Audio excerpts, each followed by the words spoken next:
வணக்கங்க. ஹெல்த்தியான வீட்டிலே செய்கிற ஸ்நாக் எப்படி பண்ணலான்னு பார்க்கலாமா? ஒன்றும் இல்லைங்க, பச்சரிசி முறுக்கு தான் சொல்கிறேங்க. இதுக்கு பச்சரிசி, உளுந்து, புழுங்கலரிசி, பொரிகடல. இது என்னென்னா உளுந்தையும் புழுங்கலரிசியும் வறுத்து மாவு மிஷினில் கொண்டு போய் திரிச்சிட்டு வந்துட்டு அதுக்கப்புறம் பார்த்திங்கன்னா உப்பு போட்டு மட்டும்தாங்க நான் பிசைஞ்சேன்.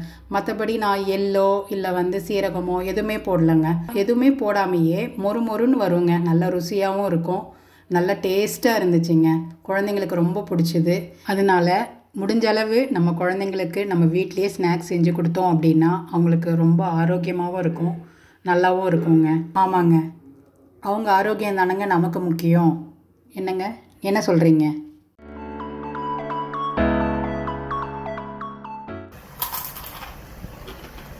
நல்லா இருக்கா?